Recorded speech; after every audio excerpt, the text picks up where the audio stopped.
দিকে ডাকবে যে পথের অনুসরণ করলে মানুষ দুনিয়াতেও শান্তি পাবে, আখিরাতেও কিভাবে শান্তি পাবে। কিন্তু দেখা গেছে যুগে যুগে যখনই কোন নবী তার গোত্রের কাছে আসছে, তার গোত্রকে দিনের দাওয়াত দিয়েছে, নিজের বাড়ির লোকজনকে দাওয়াত দিয়েছে, নিজের প্রতিবেশীকে দাওয়াত দিয়েছে, তখনই দেখা গেছে ওই প্রতিবেশী ওই নবীর বিরুদ্ধে, ওই রাসূলের বিরুদ্ধে যাওয়া, এটা তখন থেকে দেখা গেছে। কারণ কি? যে গোত্রেই যে নবী দুনিয়াতে আসছে, যেমন আমরা বলি হযরত নূহ আলাইহিস সালাতু ওয়াস সালাম, হযরত ঈসা আলাইহিস সালাতু ওয়াস সালাম, হযরত মূসা আলাইহিস সালাতু ওয়াস সালাম, হযরত ইউনূস আলাইহিস সালাতু ওয়াস সালাম, হযরত ইব্রাহিম, হযরত দাউদ, হযরত সুলাইমান, সব গোত্রেই হযরত নূহ আলাইহিস সালাতু ওয়াস সালামের কওম তার গোত্র নূহ আলাইহিস সালামের কি করছে? বিরোধিতা করেছে।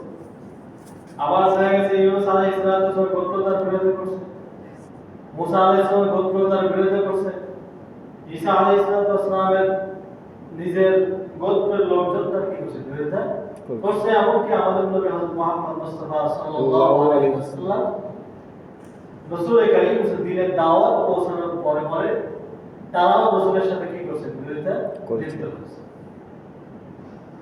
তারপরেও আম্বিয়া কেরামগণ, নবী রাসূলগণ কোন সময় এই দিনের দাওয়াত থেকে কি থাকেন? তাই বিরত থাকেন না।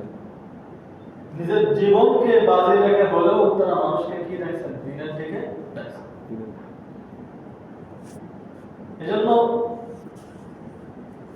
রব্বুল আলামিন দুনিয়াতে শুধু মানুষ সৃষ্টি করে পাঠাইছেন এমন না, মানুষকে জান্নাতের দিকে ডাকনেওয়ালা একজন দাওয়াতও কি করছেন? পাঠাইছেন যুগে যুগে, সব সময়। নবী করিম সাল্লাল্লাহু আলাইহি ওয়াসাল্লাম ইন্তেকালের পরে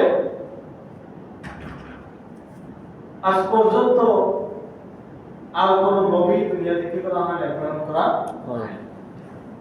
নবী করিম সাল্লাল্লাহু আলাইহি ওয়াসাল্লাম বলেন, আনা খাতামুন নাবিয়্যিন ওয়া লা নাবিয়্য বাদি, আমি শেষ নবী, আমার পরে আর কোনো কি আসবে না? নবী আসবে না। আমাদের নবী হযরত মুহাম্মদ মুস্তাফা সাল্লাল্লাহু আলাইহি ওয়াসাল্লাম শেষ নবী। উনি 11 হিজরিতে ইন্তেকাল করেছেন। রাসূলের ইন্তেকালের পর থেকে এই পর্যন্ত, কিয়ামত পর্যন্ত দুনিয়াতে আর কোন নবী রাসূল আসবেন না। এখান থেকে এই কথা স্পষ্ট বোঝা যায়, যদি কেউ নবী করিম সাল্লাল্লাহু আলাইহি ওয়াসাল্লামের ইন্তেকালের পরে নবুয়তের দাবি করে, বলে আমি নবী, আমাকে আল্লাহ নবী হিসেবে বানাইছে, রাসূল হিসেবে বানাইছে, তাহলে সে মিথ্যুক, ধোঁকাবাজ। তার থেকে আমাদের বেঁচে থাকা জরুরি, তাকে দুনিয়াতে না রাখা আমাদের জন্য জরুরি।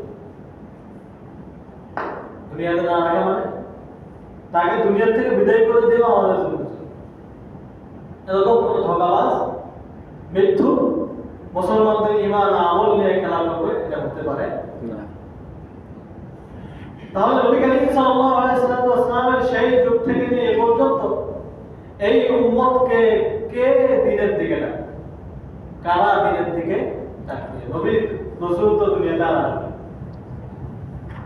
তো রাসূল করিম সাল্লাল্লাহু আলাইহি ওয়াসাল্লামের ইন্তেকালের পর থেকে নিয়ে এই উম্মতকে আল্লাহ রাব্বুল আলামিন সাহাবায়ে কেরামের মাধ্যমে, তাবেঈনের মাধ্যমে, আউলিয়া আম্বিয়া কেরাম, বুজুর্গানে দিন, খোলাফায়ে রাশিদিনের মাধ্যমে আমাদের পর্যন্ত দাওয়াত কি নিয়ে আসছে। এখনো আমাদের মধ্যে যারা দিনের দাওয়াতের কাজ করে, উলামায়ে কেরামকে রব্বুল আলামিন আমাদের জন্য কি করছেন? প্রেরণ করেছেন। যুগে যুগে আলেমগণ মানুষকে দিনের দিকে ডাকছে। হকানি উলামায়ে কেরামের কাজ মানুষকে কিসের দিকে ডাকা? দিনের দিকে ডাকা, জান্নাতের দিকে ডাকা। কিন্তু অন্য যখন ধন সম্পদের পিছনে পড়ে যায়, দুনিয়ার মায়ায় পড়ে যায়, তখন ওই উলামায়ে কেরামের কথা তার কোনো কি লাগে না, পরক্ষে হয় না, তার গুরুত্ব দেওয়া হয়। তো রব্বুল আলামিন আম্বিয়া কেরামের কথার গুরুত্ব না দেয়া, রাসূল সাল্লাল্লাহু আলাইহি ওয়াসাল্লামের ডাকার গুরুত্ব না দেয়া নিয়ে একটা একটা গোত্রের উদাহরণ কালাম বাগের মধ্যে নিয়ে আসছে যে যদি কেউ রাসূলের কথা শোনে তাহলে তাদের অবস্থা কেমন হয়, আর যারা শোনে না তাদের অবস্থা কি কেমন হয়।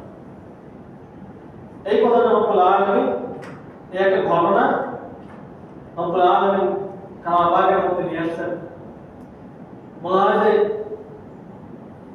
এক গোত্রে রব্বুল আলামিন দুইজন রাসূল একসাথে পাঠাইছেন, দুইজন রাসূল একসাথে পাঠাইছেন। মানুষ বেশি, মানে একা একা পাঠাইলে মানুষ হয়তো নাও বিশ্বাস করতে পারে যে হ্যাঁ মিথ্যা